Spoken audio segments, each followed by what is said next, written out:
할렐루야. 오늘 예배에 나오신 여러분을 환영하고 축복합니다. 오늘 이 시간 경건한 마음으로 하나님을 예배하는 시간 되었으면 좋겠습니다. 다 같이 자리에 일어나셔서 임재의 찬양을 하나님께 드리며 나가겠습니다.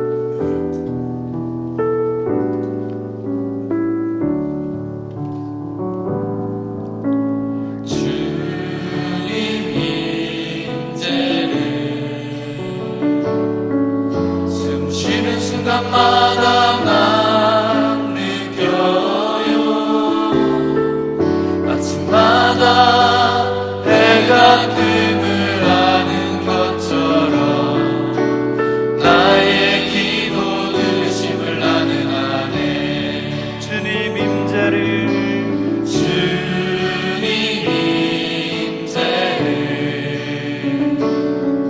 숨 쉬는 순간마다 난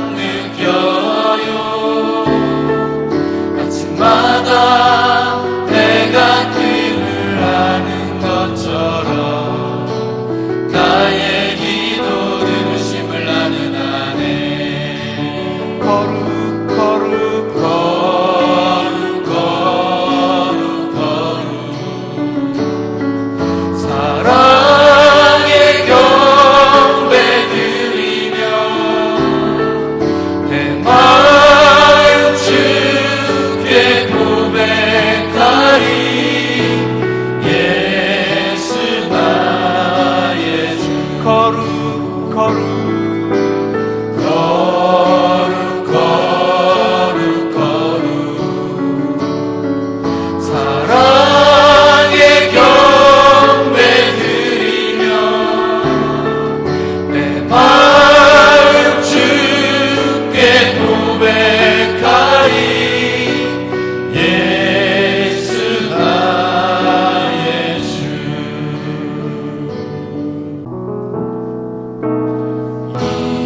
이곳에 생명샘 솟아나 눈물 골짜 지나갈 때에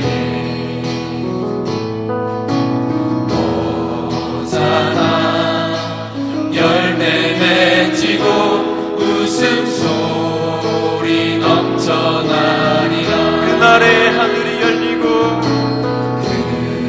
그날에 하늘이 열리고 모든 이가 보게 되리라.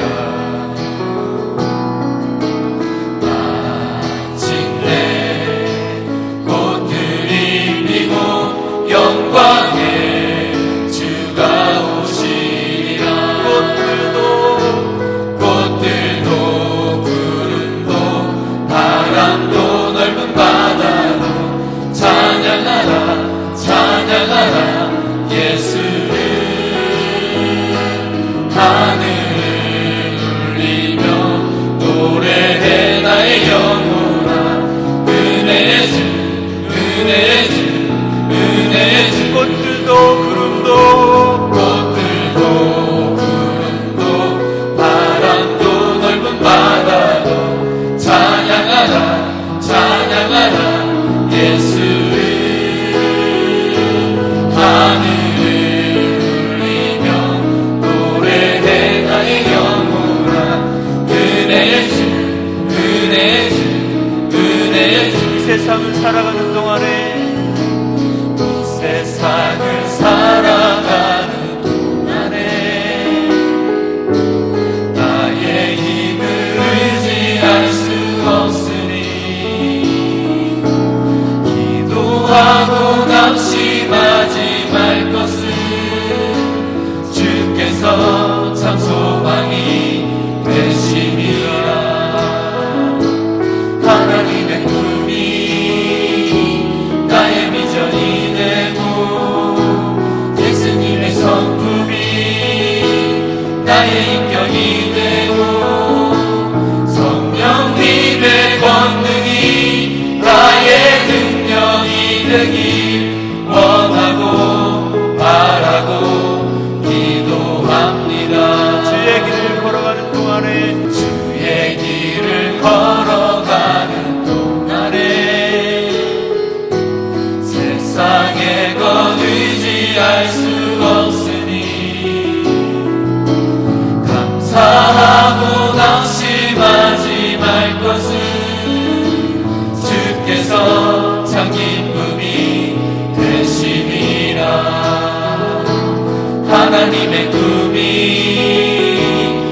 나의 비전이 되고 예수님의 성품이 나의 인격이 되고 성령님의 권능이 나의 능력이 되길 원하고 바라고 기도합니다. 하나님의 품이 나의 비전이 되고 예수님의 성품이 나의 인격이 되고 성령님의 권능이 나의 능력이 되길 원하고 바라고 기도합니다. 원하고 바라고 기도합니다. 원하고 바라고 기도합니다. 원하고 바라고 기도합니다. 이 시간 다 같이 주일 예배를 위해서 그리고 말씀을 인도하시는 목사님을 위해서 다 같이 주여 한번 부르고 합심하여 기도하겠습니다. 주여. 거룩하신 하나님 아버지, 은혜를 감사합니다. 하나님, 오늘도 우리를 사랑하시고 하나님 거룩한 이 예배로 인도해 주심을 감사드립니다. 하나님, 우리가 한 시간도 허투루 드리는 시간 없게 하여 주시옵시고 온 마음을 다하여 하나님께 집중하게 하시고 하나님께서 말씀하시는 그 말씀 듣게 하여 주시옵소서. 하나님, 그 말씀을 통해서 우리 삶이 변화되게 하시고 하나님, 나 안에 정말 새로운 결단이 일어날 수 있는 그러한 은혜의 말씀이 선포될 수 있도록 하나님 역사하여 주시옵소서. 하나님, 오늘 정말 이 예배가 정말 하나님께서 기뻐하시고 온전히 우리 삶을 상한 심령을 하나님께 올려드릴 수 있는 그런 은혜의 예배가 될 수 있도록 하나님 역사하여 주시고 말씀을 인도하시는 목사님께 큰 능력 주시고 하나님 성령 충만 주시어서 그 말씀을 통하여서 하나님 정말 우리가 더욱더 새롭게 되어드는 그런 은혜가 충만한 그런 시간 되게 하여 주시옵소서. 참 좋으신 아버지 하나님 감사합니다. 우리를 사랑하여 주셔서 주의 잔에 삼아주신 아버지 하나님 감사합니다. 11월 첫 주 주일 예배로 주님 앞에 예배를 드리오니 이 예배를 기뻐 받아주시고 우리의 마음과 뜻과 정성을 모두어서 주님을 향하는 시간 되게 하시고 주님의 얼굴을 구하는 시간 되게 하여 주시고 주님의 얼굴의 광채가 우리에게 임하여지는 시간 되어질 수 있도록 함께하여 주옵소서. 이 세대는 피리를 불어도 춤추지 않고 곡을 하여도 울지 않는 패역한 세대 가운데 우리가 살아갑니다. 우리도 또한 그러하지 않은지 우리의 삶을 되돌아보게 하여 주셔서 영적으로 민감하게 반응하며 하나님 앞에 늘 겸손함으로 나아갈 수 있도록 우리에게 믿음의 믿음을 더하여 주옵소서. 성령 하나님, 이곳에 임재하여 주셔서 예배하는 각 심령의 머리부터 발끝까지 주님의 능력의 오른손으로 안수하여 주실 때에 모든 우리의 자아, 의, 자랑, 모든 이기심, 모든 고집, 자존심 십자가 앞에 다 내려놓게 하여 주시고 성령의 능력으로 불태워 주셔서 오직 우리 안에 남겨지는 것은 주님의 말씀만이 남겨질 수 있도록 함께하여 주옵소서. 육신의 연약함과 아픔을 가지고 온 이들이 있습니까? 주님의 능력의 오른손으로 안수하여 주실 때에 모든 질병과 아픔과 통증들은 떠나갈 것이며 그 가운데 주님의 온전한 회복이 임할지어다. 하나님, 진리가 너희를 자유케 하리라 말씀하셨사오니 참된 진리 가운데 우리의 영이 자유함을 누리는 귀한 시간 되어질 수 있도록 함께하여 주옵소서. 거저 왔다가 거저 돌아가는 심령 없게 하여 주시고 주어진 이 시간만이 예배가 아니라 우리가 삶의 예배자로 주님 앞에 살아갈 수 있도록 우리와 동행하여 주옵소서. 어떤 어둠의 영이 틈타지 못하도록 성삼일체 하나님께서 기뻐 받아주실 것을 믿고 감사를 드리오며 우리를 죄악에서 구원하여 주신 우리 구주 예수님의 이름으로 간절히 기도하옵나이다. 아멘. 네, 오늘도 예배 가운데 나온 믿음의 교우들을 함께 축복했으면 좋겠습니다. 서로를 바라보면서 우리 손을 내밀어서 함께 축복하기 원합니다. 평화, 하나님의 평강이 평화, 하나님의 평강이 당신의 삶에 넘쳐나기를. 평화, 하나님의 평강이 당신의 삶에 가득하기를 축복합니다. 모자실 축복할까요? 기쁨, 하나님의 기쁨이 당신의 삶에 넘쳐나기를 기쁨 하나님의 기쁨이 당신의 삶에 가득하기를 축복합니다. 여러분의 두 손을 가슴에 얹고 소망 하나님의 소망 나의 삶 속에 넘쳐나기를 소망 하나님의 소망이 나의 삶 속에 가득하기를 축복합니다. 이곳에 불러주신 하나님께 영광의 박수 올려드리겠습니다. 할렐루야. 오늘 우리에게 허락하신 하나님의 말씀 신약 성경 사도행전 2장 43절부터 47절까지 말씀입니다. 함께 교독하기 원합니다.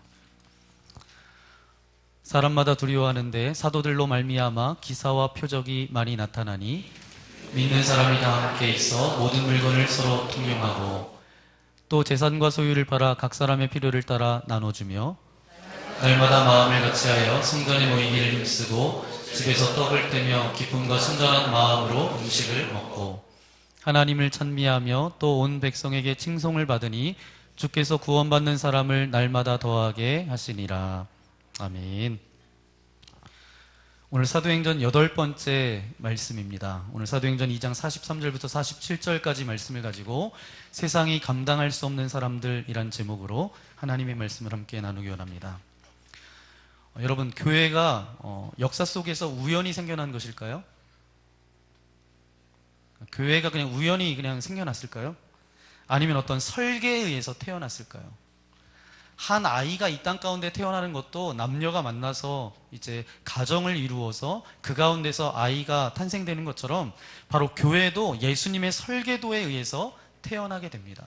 그럼 예수님의 그 설계도가 어디 있는가? 마태복음 16장 18절 19절 말씀입니다. 우리 함께 읽겠습니다. 또 내게 이르노니 너는 베드로라. 내가 이 반석 위에 내 교회를 세우리니 음부의 권세가 이기지 못하리라. 내가 천국 열쇠를 내게 주리니 내가 땅에서 무엇이든지 매면 하늘에서도 매일 것이요 내가 땅에서 무엇이든지 풀면 하늘에서도 풀리리라 하시고. 아멘. 주님께서 예언하시고 약속하셨던 대로 이 반석 위에 내 교회를 세우겠다라고 그렇게 말씀하셨는데 베드로가 많은 사람들 앞에서 담대하게 선포하면서 이제 말씀을 선포하기 시작했습니다. 그때 저들 가운데 임했던 것은 뭐예요? 성령의 역사가 저들 가운데 임했습니다. 그리고 이 베드로의 설교를 들었던 수많은 수천 명의 사람들이 이제 뒤집어지면서 저들이 모이면서 태어난 것이 뭐예요? 교회입니다. 그래서 이 사도 바울의 베드로의 고백 그 선포를 통해서 교회가 태어났다라는 거예요. 그것이 바로 우리가 알고 있는 초대교회입니다. 그렇다면 예수님께서 이 교회에 대해서 어떤 예언과 약속을 하셨는가? 이것이 굉장히 중요한데 어떤 약속을 해주셨냐면 내 교회를 세우겠다라고 그렇게 말씀해 주셨어요. 이 교회는 이런 교회가 될 것인데 라고 말씀하시면서 내 교회를 세우겠다라고 말씀하셨는데 이 말씀에는 두 가지가 포함되어져 있습니다. 첫 번째는 뭐냐 하면 음부의 권세가 이기지 못하리라. 그게 바로 교회예요. 다른 것 이야기하지 않으셨습니다.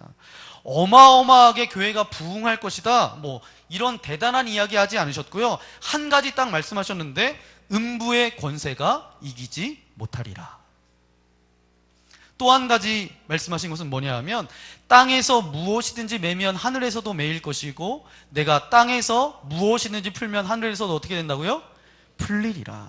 바로 이 천국 열쇠를 가지고 있는 그들, 바로 그것이 바로 교회의 모습이다. 참 어마어마한 약속과 예언의 말씀이에요. 한마디로 이것을 이렇게 정의할 수 있습니다. 세상이 감당할 수 없는 것, 세상이 감당할 수 없는 사람, 이것이 바로 교회입니다. 이 땅에 있지만 하늘과 그런 소통과 교통이 있고 이 땅에 있지만 하늘의 능력과 권세를 가지고 살아가는 사람들, 그것이 바로 교회의 모습이고 교회 안에 있는 성도들의 모습이죠. 예수님께서 이렇게 예언하시고 약속하신 교회가 드디어 이 땅 가운데 등장하기 시작했는데 바로 사도행전 2장에서 그렇게 나타나고 있습니다. 자, 그렇다면 주님이 그렇게 말씀하신 교회가 현실적으로 나타난 그 모습이 구체적으로 무엇인가? 우리는 바로 여기에 관심 가져야 됩니다. 우리가 보통 초대교회라고 이렇게 이야기하면 많은 분들이 그렇게 이야기해요. 교회의 원형이다 라고 그렇게 이야기합니다. 초대교회를 지금 우리들의 교회의 원형이다라고 말할 때 두 가지 뜻이 포함되어져 있는데, 하나는 뭐냐 하면, 여러분 지금 이 땅을 살아가는 우리 가운데 교회는 어떻죠? 교회는 이 땅의 소망인가요? 어때요? 많은 사람들이 안타까움을 주는 것이 사실은 교회이죠. 교회가 흔들리고 깨어지고 문제가 많이 그렇게 동반되어져 있습니다. 그렇게 문제가 많지만 마땅히 그렇게 되어야 될 모습, 회복되어야 될 모습, 어떤 모습으로 회복되어져야 된다고요? 초대교회와 같이 회복되어져야 된다. 초대교회가 우리 교회의 원형이다라고 말할 때 모든 교회가 초대교회처럼 돌아가야 된다는 그런 뜻이 포함되어져 있다는 거예요. 또 하나는 뭐예요? 여러분, 교회가 그렇게 된다라고 한다면 교회가 어떤 제도나 시스템을 말하고 있는 것은 아닙니다. 교회가 같은 신앙 고백을 하는 성도들의 공동체라고 한다면 교회는 뭐예요? 교회는 성도이고 성도는 교회입니다. 교회는 그 자체가 성도고 교인이에요. 그렇기 때문에 우리가 그 공동체 안의 교인이라고 한다면 마땅히 어떤 모습을 갖춰줘야 돼요? 초대교회 성도들의 모습이 우리의 모습 가운데 있어야 될까요? 없어야 될까요? 있어야 되죠. 비록 우리의 삶이 힘들고 어렵습니다. 여러 가지 많은 문제를 수반하고 우리가 인생을 살아갈 수 있지만, 연약하지만 그럼에도 불구하고 초대교회가 우리의 원형이라고 한다면 우리는 그 안에 있는 교인이기 때문에 우리도 그렇게 살아가야 된다라는 거예요. 이것이 바로 초대교회가 보여주는 중요한 영적인 의미가 바로 여기에 있습니다. 그러면 그 교회가 어떤 교회일까요? 그 교회가 어떤 교회일까? 우리 첫 번째 우리 함께 고백하기 원합니다. 교인들에 대한 세상 사람들의 반응은 경외감이었습니다. 아멘. 교인들에 대한 세상 사람들의 반응은 어땠어요? 경외감이었다라는 거예요. 43절 말씀을 우리 함께 읽어볼까요? 사람마다 두려워하는데 사도들로 말미암아 기사와 표적이 많이 나타나니. 사람들마다 두려워했다라는 거예요. 사도들로 말미암아 기사와 표적이 많이 나타났다라는 거죠. 여기에서 나오는 말씀 가운데 우리가 주목해야 될 것은 무엇인가 하면 사람마다 두려워하는데 라는 말씀이에요. 바로 그 교회, 그 성도를 향한 그 당시 세상 사람들의 반응은 어땠어요? 두려움이었어요. 여러분, 보통 두려움에는 두 가지 종류의 두려움이 있다고 합니다. 첫 번째는 뭐냐면 fear, 무서움이라는 그런 두려움이에요. 내 생명을 위협하는 그것 때문에 가지는 감정, 그런 두려움. 여러분에게도 있으세요? 그런 두려움이 우리 가운데 있어요. 내가 어떤 내 생명을 위협하는 그런 순간에 어떤 갖는 그런 두려움, 그것을 무서움이라고 그렇게 말할 수 있는데, 그게 무서움이에요. 내가 내 안전을 위협하는 것 때문에 느끼는 감정입니다. 그런데 이 무서움은 관계도 단절시키는 것 아세요? 그렇기 때문에 이렇게 말할 수 있어요. 무서움에서는 절대로 하나님의 역사가 나타날 수 없습니다. 왜냐하면 이 무서움은 생명력을 갉아먹고 있기 때문에 하나님의 역사가 나타날 수 없다는 거예요. 여러분 생각해 보세요. 무서운 부모님, 우리 부모님이 굉장히 무서워요. 엄격하고 굉장히 무섭다라고 생각을 해보세요. 그러면 좋은 부모일 수는 없습니다. 자녀가 부모에 대해서 무서움을 갖기 시작하면 부모로부터 영향력을 받을까요? 못 받을까요? 네, 받기가 어렵고 못 받아요. 그 자녀의 마음속에 부모님에 대한 무서움이 사라지기 전까지는 좋은 어머니, 좋은 아버지가 될 수가 없어요. 부부 사이도 마찬가지입니다. 이 무서움은 관계를 갉아먹는다라는 거예요. 영향력 받기를 거부한다는 것이죠. 여러분, 하나님에 대해서도 무서운 하나님의 이미지를 가지고 있는 사람들은 어떨까요? 하나님은 사랑의 하나님이시고 은혜의 하나님이신데 하나님은 무서운 하나님이셔. 이런 이미지만 갖고 있는 사람은 어떨까요? 그의 신앙이 제대로 된 신앙생활을 할 수 있을까요? 그의 믿음이 성장할 수 있을까요? 어렵다라는 거예요. 그런데 이 두려움이라는 것은 무서움만 동반하고 있는 것이 아니라 또 하나 있는데 바로 경외함입니다. 경외함. 경외함은 무엇인가 하면 완전히 다른 의미를 가지고 있는데 내가 없는 어떤 것들이 그에게 있기에 느끼는 당황스러움이에요. 그것이 바로 경외함입니다. 나와 똑같은 공간에 있고 나와 똑같은 상황 가운데 있는데 나와 전혀 다른 세계에서 살아가는 사람처럼 살아가는 사람이 있어요, 없어요? 있어요. 그때 느끼는 감정이 경외함입니다. 나는 이 상황 가운데 절망할 수밖에 없는데 저 사람은 그 가운데 소망을 갖는다라는 거예요. 나는 이 상황 가운데 정말 용서할 수 없는 상황인데 그 사람은 어떻게 용서할 수 있는지, 이 상황 가운데서 나는 고통과 비애를 느낄 수밖에 없는데 그 사람은 그 속에서 찬송을 부른다라는 거예요. 그때 나타나는 감정은 뭐냐면 경외함이에요. 내게 없는 다른 세계를 살아가는 사람들의 모습을 보면 느끼는 당황스러움, 그게 뭐예요? 경외함입니다. 그 경외함을 느낄 때 그 바닥으로부터 드는 생각은 이런 생각이에요. 부러움, 도전, 그리고 신선한 충격. 닮고 싶고 배우고 싶고 나도 따라 살고 싶은 그런 마음이 생겨난다는 거죠. 그렇기 때문에 내가 누군가에게 경외감을 느꼈다라고 한다면 그 사람의 영향력이 내게 극대화되기 시작하는 시점이라는 거예요. 그래서 여러분, 자녀가 부모에게 무엇을 배울 때 보면 달리 배우는 것이 아니라 부모에게서 이 경외함을 배울 때 어떻게 아빠가 이렇게 힘이 셀 수 있지? 아빠 이거 한번 해줘봐. 저희 아들도 가끔 막 매달려요. 그렇게 제가 힘이 있진 않은데 막 힘이 있다고 여기서 막 매달려요. 예전에는 막 둘이 매달리고 막 그랬어요. 그러면 그때 자녀들이 부모에 대해서 드는 것은 경외함입니다. 그래서 배우는 거예요. 사실 그래서 자녀들에게 그런 경외함을 줄 수 없는 부모는 자녀를 가르칠 방법이 없어요. 이게 바로 경외함이라는 단어 가운데 있는 뜻이에요. 바로 초대교회 성도들을 향한 세상 사람들의 반응은 뭐예요? 두려움이었다라고 그렇게 이야기하는데, 제가 말씀드렸던 이 무서움과 경외함, 이 둘 중 안에 어떤 두려움이었을까요? 무서움이었나요? 네, 경외함이었습니다.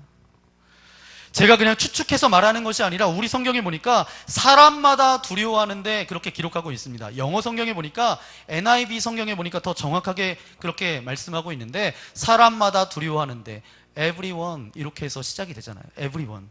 그러니까 모든 사람이, 그냥 몇몇 사람들이 이렇게 생각한 것이 아니라 everyone, 모든 사람들이 그들을 보면서 느낀 감정이 뭐예요? 두려움, 경외함이었다라는 거예요. awesome이라는 단어입니다. 그것으로 가득 찼다라는 거예요. 어떻게 저 사람이 저렇게 살아갈 수 있지? 어떻게 저 사람 속에 저런 것이 있을 수 있지? 내가 한 번도 경험해보지 못했던 것, 느껴보지 못했던 그런 것이 주님께서 내 교회를 세우시겠다라고 약속하셨던 교회 안에서 그런 모습을 발견했다라는 거예요. 그리고 지금도 교회들이 그것이 교회라고 한다면, 지금도 성도들이 정말 그 사람이 성도라고 한다면 마땅히 세상 사람들에게 받아야 될 반응은 뭐예요? 경외함입니다. 자, 그러면 그때 그 모든 사람들이 초대교회의 무엇을 보고, 성도들의 무엇을 보고 그렇게 두려워했는가? 이것을 우리가 생각해 봐야 되겠죠. 그때 그 사람들이 초대교회의 무엇을 보고 그렇게 두려워했을까요? 한 가지예요. 바로 이 사람들 속에 자기들한테 없는 것이 있기 때문에 그랬다라는 거죠. 그들이 자기들하고 똑같은 공간 속에 있으면서 분명 세상 속에 같이 살아가는데, 저 사람들은 세상 속에 살아감에도 불구하고 전혀 다른 세상에서 살아가는 그런 삶을 살아간다라는 거예요. 그것을 봤고 그것을 느꼈기 때문에 저들의 마음 가운데 경외함이 들었다라는 거예요. 여러분, 세상은요, 자기가 이길 수 있는 것을 절대로 존경하지 않습니다. 내가 이길 수 있는 것을 절대로 두려워하지 않아요. 왜요? 당황하기 시작하는 거예요. 놀라기 시작하는 거예요. 자기가 이길 수 없는 존재에 대해서 두려워하기 시작한다는 건 뭐예요? 그때부터 당황하고 놀라기 시작한다는 거예요. 나한테 없는 무엇인가 저 사람한테 보이면, 나한테 없는 세계 가운데 살아가는 모습이 그 사람 가운데 보이면 우리 가운데 드는 두려움은 경외함입니다. 바로 음부의 권세가 이기지 못할 것이며, 이것이 바로 세상 사람들이 초대교회와 그 성도들을 바라보면서 느꼈던 감정이었어요. 자, 모든 사람들이 교회와 교인을 바라보면서 그들이 세상에 있으나 세상에 속한 사람이 아니며 세상이 감당하지 못한 사람이라고 느끼며 두려워하고 있었는데, 그 초대교회가 어떤 모습을 보고, 그 성도들의 어떤 모습을 보고 그렇게 느낄 수밖에 없었는가? 그것도 우리에게 굉장히 중요합니다. 오늘 말씀을 통해서 사람들이 그들을 보고 그렇게 느낄 수밖에 없었던 이유 중에 그들은 정말 세상에 속한 사람이 아니구나, 세상이 감당할 사람이 아니구나 느꼈던 두 가지가 있습니다. 그 두 가지 중에 첫 번째 우리 함께 고백하기 원합니다. 이기심을 뛰어넘을 때 나타나는 충격이 경외감입니다. 맞아요. 이기심을 뛰어넘을 때 나타나는 충격이 경외감이에요. 44절 45절 말씀을 우리 다 함께 읽도록 하겠습니다. 믿는 사람이 다 함께 있어 모든 물건을 서로 통용하고 또 재산과 소유를 팔아 각 사람의 필요를 따라 나눠주며. 아멘. 오늘 말씀해 보니까 사람들이 자기 물건을 나눠 쓰기 시작했다라는 거예요. 여러분, 자기 물건을 나눠 쓰는 게 쉬워요, 어려워요? 네? 말씀을 안 하시는 거 보니까 어려우신가 본데요. 네. 물건을 함께 나눠 쓰는 것 쉽지 않습니다. 그러면 자기 소유와 재산을 팔아서 다른 이들과 함께 나누는 것 쉬운가요, 어려운가요? 네, 어렵습니다. 그런데 이 초대교회 그 성도들 가운데 있었던 것은 뭐예요? 자기의 소유를 팔아서 함께 나눴다는 거예요. 그리고 모든 물건을 서로 통용했다라는 것입니다. 이것이 초대교회의 모습이에요. 성령이 임한 이후에 이 사람들이 가는 곳마다 나타나는 현상이 바로 이런 모습이었대요. 여기에서만 이런 것이 아니에요. 사도행전 4장 32절에도 동일하게 말씀하고 있는데 우리 함께 읽도록 하겠습니다. 믿는 무리가 한 마음과 한 뜻이 되어 모든 물건을 통용하고 자기 재물을 조금이라도 자기 것으로 하는 이가 하나도 없더라. 아멘. 자기 물건을 조금도 자기 것이라고 하는 사람이 한 사람도 있었어요, 없었어요? 없었다는 거예요. 초대교회 교인들은 이기심을 뛰어넘었다라는 거예요. 자기 중심적인 생각을 뛰어넘었다라는 것입니다. 여러분, 사람 속에 지난주에도 말씀드렸듯이 자기의, 자기 중심, 자기 고집, 이것을 끊기가 어려워요? 쉬워요? 어려워요. 이기심과 자기 중심은 이 원죄와 연결되어져 있는 죄의 본성입니다. 이것은 정말 쉽사리 사라지지 않아요. 사람 속에 이기심 절대 이것이 빠져나가지 않아요. 사람 속에 있는 자기 중심적인 것 바뀌어지기가 굉장히 어렵습니다. 그래서 사람이 정말 바뀌기가 어렵잖아요. 그래서 사람이 안 하던 일을 하면 어때요? 뭐라고 얘기했죠? 그러니까 그만큼 어려운 거예요. 그만큼 어려우니까 그런 말도 생긴 것 같아요. 이기심과 자기중심적인 생각은 인간의 원죄를 가지고 있다라는 어떤 일종의 반증과도 같아요. 원죄와 연결되어져 있는 그런 본성입니다. 어떤 사람을 보면 아주 대놓고 이기적인 사람이 있어요. 여러분 주변에 있어요, 없어요? 네. 몽땅 다 내 것이래요.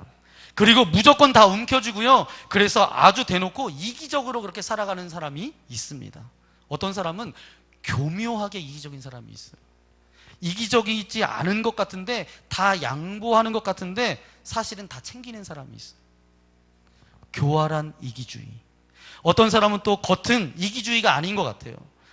얼만큼까지는 이기주의가 아닌데 그 선만 넘어가면 그 다음부터 이기주의적인 사람이 있습니다. 그러니까 자기 중심적으로 위장적 이기주의. 네, 여러분은 어디에 속하시나요? 그러니까 이기주의는 층도 여러 층이고 종류도 여러 종류예요. 그리고 이런 이기주의가 바로 우리의 삶 가운데 있는 모든 문제의 원인입니다. 이것을 죄의 독성이라고 그렇게 이야기해요. 그래서 에릭 프롬이라는 사람은 이렇게 말합니다. 현대 사회가 갈등과 혼란에 빠진 이유는 모든 현대인들이 너무나 이기적으로 변하고 있기 때문이다. 저는 이 말에 굉장히 공감되더라고요.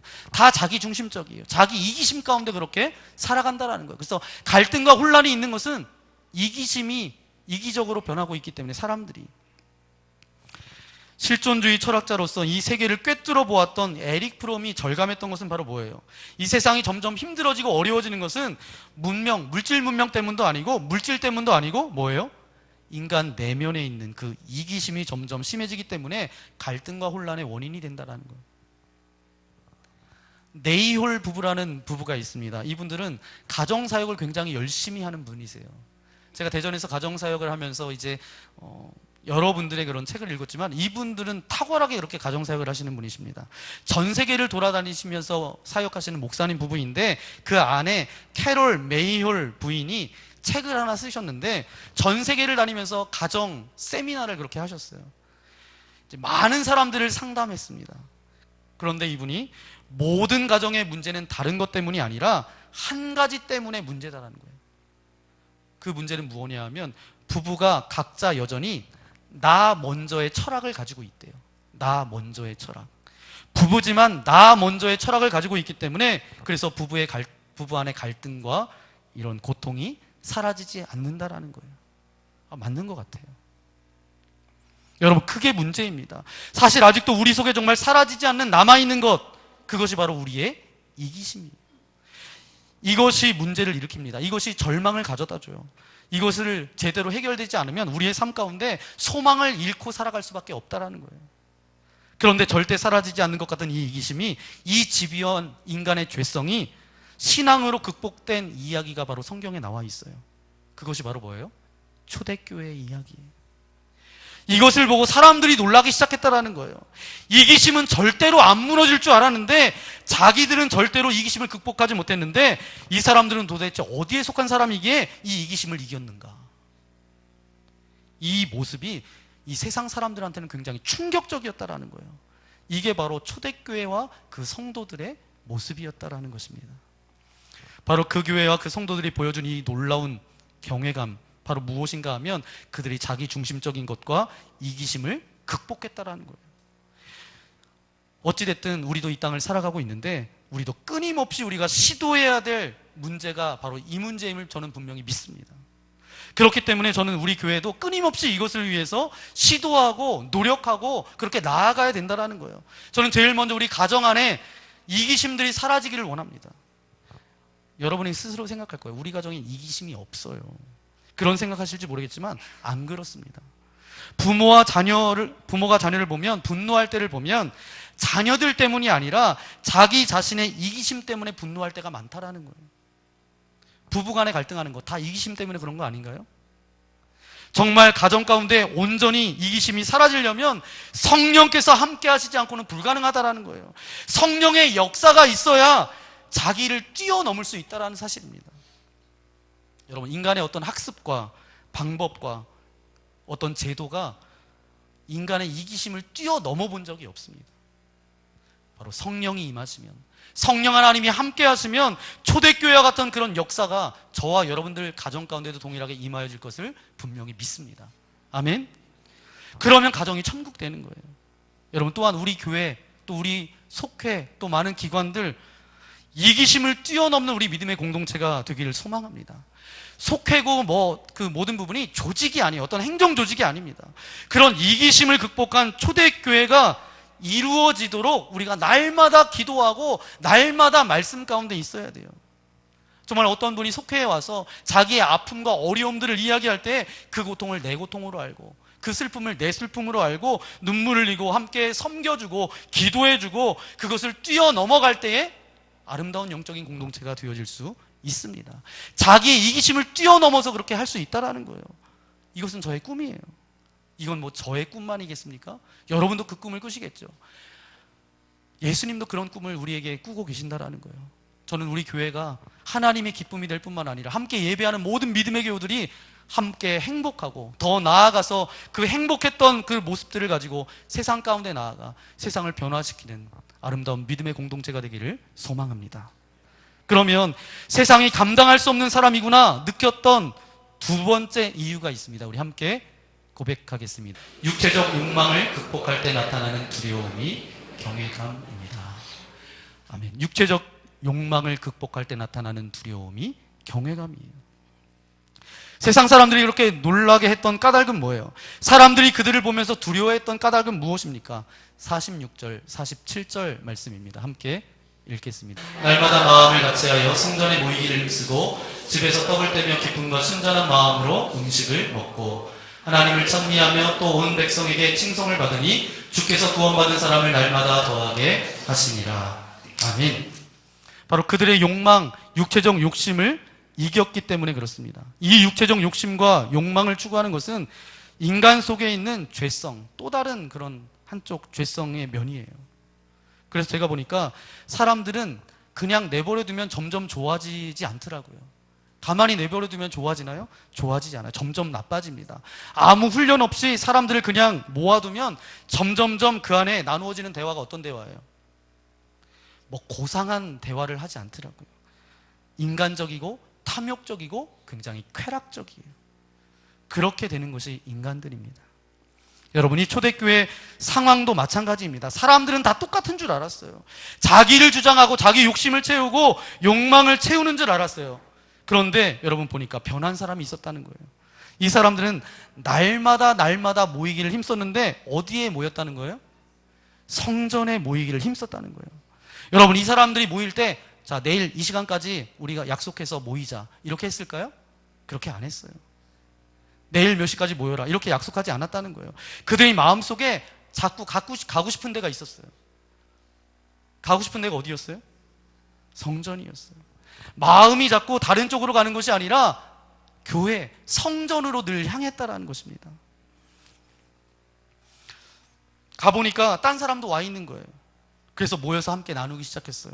찬양하기 시작했어요. 이런 모습들을 보면서 세상 사람들이 그런 경외감을 가졌다라는 것입니다.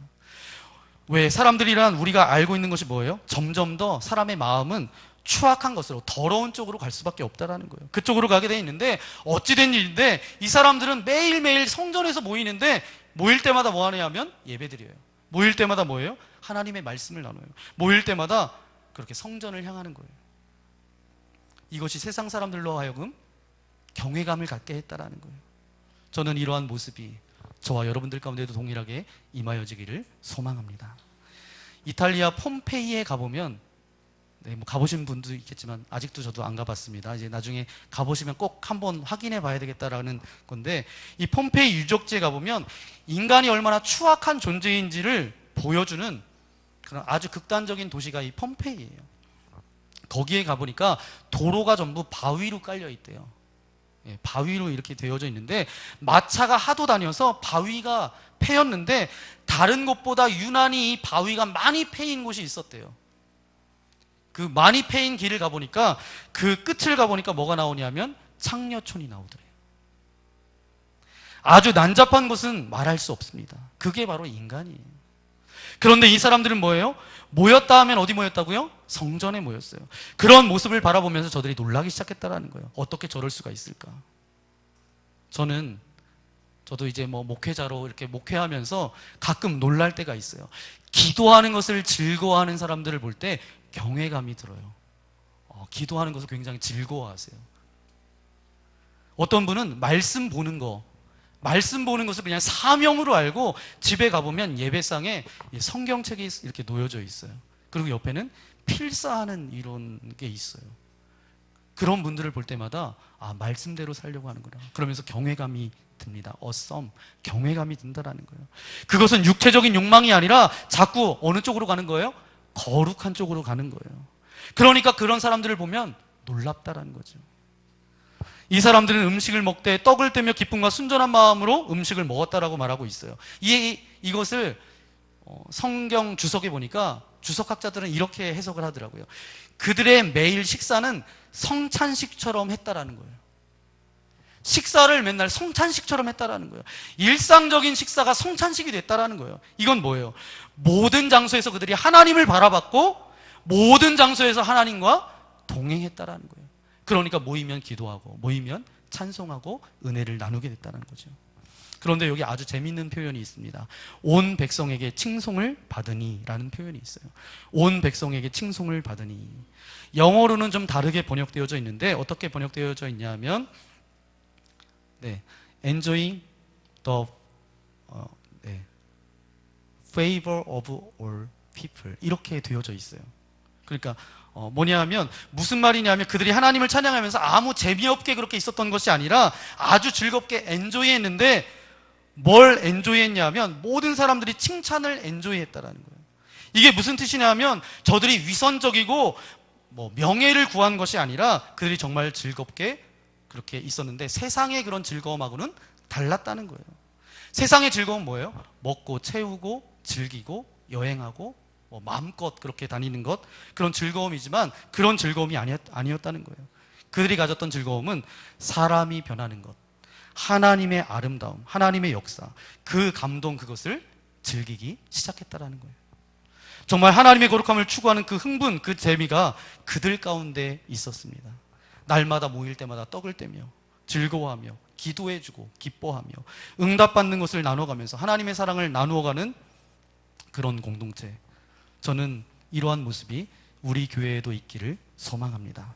그리고 어떤 일이 있어도 이것은 포기하지 말아야 될 일이에요. 왜요? 우리 교회의 원형은 초대교회잖아요. 초대교회의 성도들이 그렇게 살아갔다라고 한다면 우리도 반드시 살아가야 되겠죠. 여러분, 오늘 말씀의 제목이 뭐예요? 네, 세상이 감당할 수 없는 사람들. 이 말을 들을 때 여러분 어떠세요? 세상이 감당할 수 없는 사람들. 마음 가운데 어떤 감동이 있지 않으세요? 어떤 기대가 있지 않으세요? 어떤 가슴 뭉클함이 있지 않으세요? 히브리서 기자가 이제 히브리서를 기록하면서 히브리서 11장에 믿음의 사람들에 대해서 쭉 기록하고 있습니다. 그래서 히브리서 11장을 믿음장이라고 하는데 아벨부터 시작해서 수많은 믿음의 사람들을 열거하기 시작하는데 계속 쓰다가 이 사람의 마음 가운데 믿음의 사람들에 대해서 계속 쓰다 보니까 마음 가운데 어떤 감동이 올라오기 시작했어요. 나중에 참지 못하고 히브리서 11장 38절에 괄호 열고 세상이 감당할 수 없도다. 이렇게 기록하고 있어요. 그래서 나온 별명이 뭐예요? 세상이 감당할 수 없는 사람들. 그 사람들이 바로 믿음의 사람들이었다는 거예요. 저는 그 말씀을 볼 때마다 얼마나 그것이 멋진 말입니까? 세상이 감당하지 못하는 사람들, 얼마나 대단한 거예요. 왜냐하면 우리는 적어도 우리가 교회로서, 교인으로서 이 땅 가운데 바로 그 초대교회가 그 예언과 역사 가운데 세워졌다라면 우리도 동일하게 그렇게 살아가야 된다라는 거예요. 다른 사람도 아닌 우리 주님 예수 그리스도를 통해서 우리에게 주신 약속인데 바로 그것이 뭐냐 하면 음부의 권세가 이기지 못하리라. 그것 아니겠어요? 교회는 그렇게 시작된 거예요. 그냥 어떤 사람들이 선호도에 따라서 교회가 만들어진 것이 아니라 어떤 좋은 취미에 의해서 교회가 생겨난 것이 아니에요. 세상 가운데 음부의 권세가 이기지 못하는 사람들과 그것이 시작될 것이라고 하는 주님의 강력한 약속에 의해서 시작된 게 뭐예요? 교회입니다. 저는 모든 성도들이 동일하게 세상이 감당하지 못하는 사람이 되어야 될 줄 분명히 믿습니다. 이제 결론을 맺기 원합니다. 어떻게 이런 교회, 이런 성도들이 되었을까? 바로 성령의 역사와 기적 때문일까? 맞습니다. 성령이 그들에게 임한 후에 그들이 그렇게 되었어요. 그런데 그것뿐만 아니라 이들에게 또 하나의 그런 정점이 있었는데 바로 42절 말씀입니다. 42절에 보니까 저희가 사도의 가르침을 받아. 영어 표현에 보니까 devoted themselves 이렇게 시작이 되는데 자기들이 원하는 헌신을 했는데 바로 사도들의 가르침에다가 완전히 헌신했다라는 거예요. 그냥 말씀을 적당히 들은 것이 아니에요. 말씀을 그냥 조금 공부한 것이 아닙니다. 그 말씀에 완전히 미쳤다라는 거예요. 표현이 가장 정확한 것 같아요. 그 말씀에 완전히 미쳤고 그 말씀에 완전히 사로잡혔다라는 거예요. 그 말씀에 완전히 사로잡히니까 그 가운데 역사가 나타나겠어요? 안 나타나겠어요? 나타났다라는 거예요.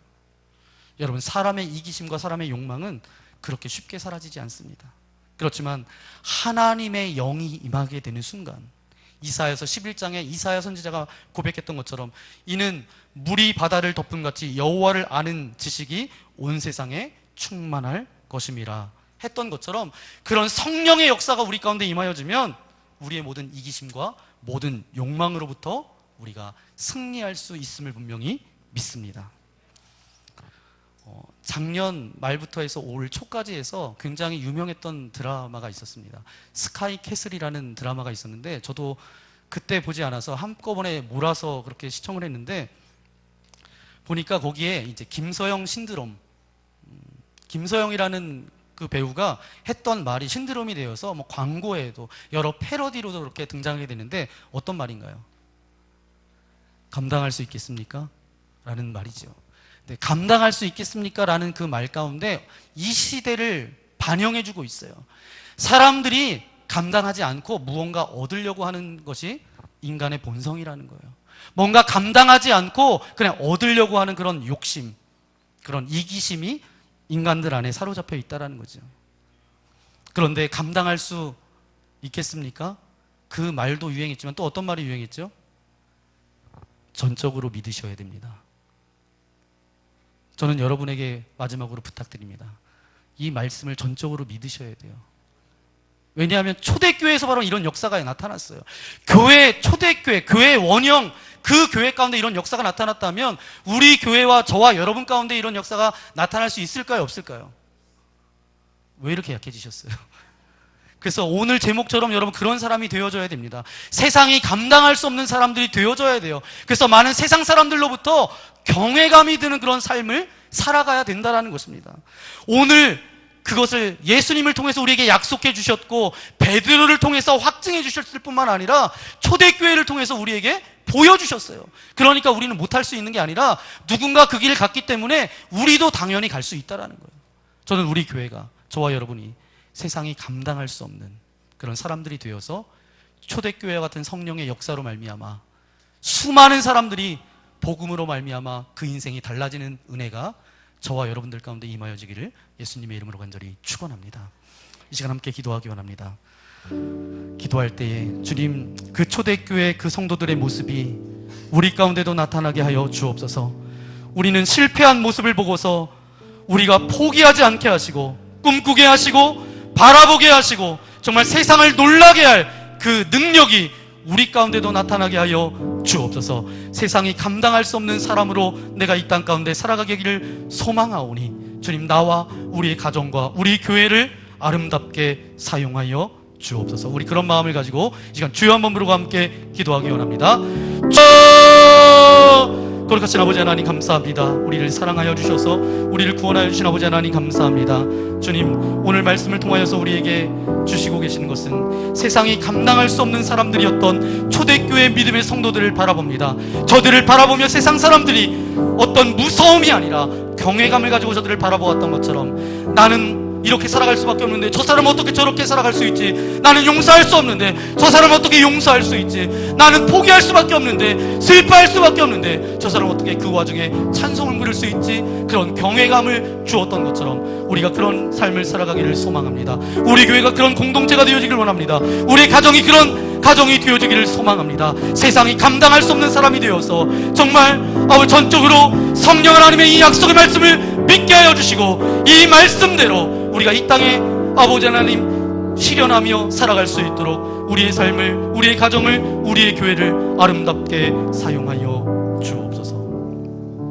이 모든 말씀 예수님의 이름으로 기도합니다. 아멘. 이 시간 함께 말씀을 생각하면서 함께 찬양하며 나아가기 원합니다. 나 무엇과도 주님과 그것을 바꾸지 않겠습니다. 오직 주님의 그 은혜로, 주님의 말씀으로 세상이 감당하지 못하는 그런 사람으로 제가 살아가겠습니다. 그런 고백을 담아서 이 시간 함께 찬양하며 나아가기 원합니다. 나 무엇과도 주님을 바꾸지 않으리. 다른 어떤 은혜 구하지 않으리.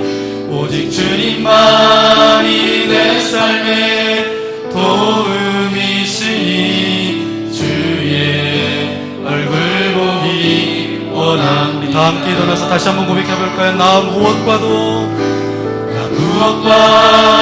주님을 바꾸지 않으리. 다른 어떤 은혜 구하지 않으리.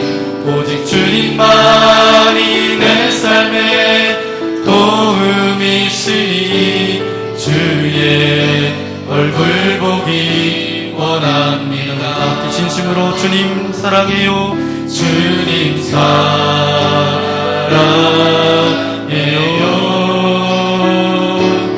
온 마음과 정성 다해 하나님의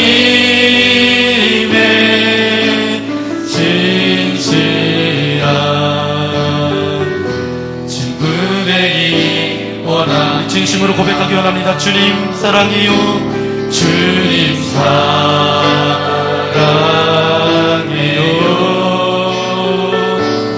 온 마음과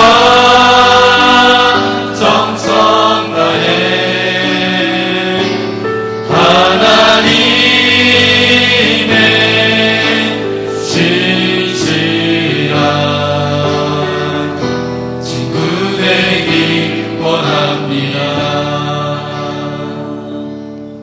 하나님, 우리 가운데 나타났던 첫 번째 교회의 모습을 보게 하시니 감사합니다. 예수님의 남은 사역을 감당하는 공동체로서 나타낸 첫 번째 교회, 바로 그 교회, 그 교인들의 모습이 우리들 가운데도 나타나기를 소망합니다. 사도들의 가르침을 따라 그의 삶을 결단하고 자기들의 이기심을 초월하며 삶을 드렸던 그 모습, 바로 그 교회, 그 교인들이 되게 하여 주옵소서. 세상 사람들이 보면서 놀라움을 금치 못했던 거룩한 능력이 나타나기를 소망합니다. 지난 우리들의 신앙생활 가운데 나타난 우리의 실패한 모습을 보면서 우리가 포기하지 않게 하시고 계속 꿈꾸게 하시고 바라보게 하시고 정말 세상을 놀라게 할 그 능력이 우리 가운데도 나타나게 하여 주옵소서. 세상이 감당하지 못하는 사람으로 우리 가정과 우리 교회와 우리의 삶이 그런 삶으로 살아갈 수 있도록 은혜 내려 주옵소서. 오늘도 예배를 드리며 귀한 물질을 주님 앞에 올려드립니다.